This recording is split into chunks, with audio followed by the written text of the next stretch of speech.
Mbi 850 milion njerëz në të gjithë botën vuajnë nga një sëmundje që prek veshkat. Sipas të dhënave, edhe në Shqipëri, numri i sëmurëve me veshka ka pasur rritje ku 1 në 8 persona është i prekur.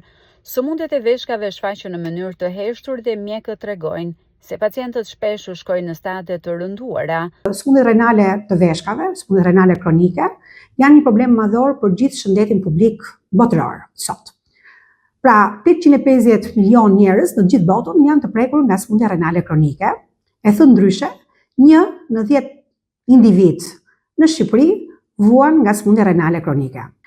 Unë mendoj që sot me ndryshimet e faktorëve të jetesës, pra faktorëve të stilit të jetesës, ku diabeti është sëmundja kryesore kronike, e cila ecurin progresive të tij e ka me nefropatin e veshkave, pra është një sëmundje që shkaktohet nga diabeti dhe prek veshkën.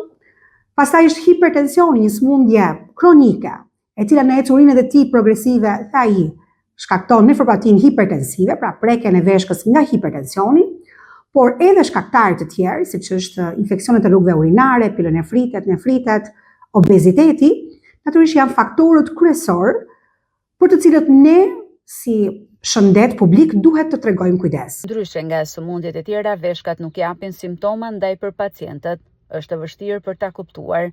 Përmenda në fakt nuk ka se ka simptoma specifike, në jetën tonë përditshme mund të mos kemi asnjë shenjë klinike dhe në fakt në eksperiencën time si një mjeke nefrologe për 20 vitesh, kam në 80% të rasteve njerëzit vijnë pa shenja klinike. Thjesht një ekzaminim rutinë që mund të bërë rastësisht për të kontrolluar një analizë urine, ku kam parë që ka albuminuri të shtuar, thjesht një hipertension e kanë mbatur, pastaj janë trembur nga hipertensioni, kanë bërë analizat ka dalë që kanë pas dhe sëmundje të veshkave, apo kështu me radhë edhe për diabetin. Pra, përgjithsisht nuk ka.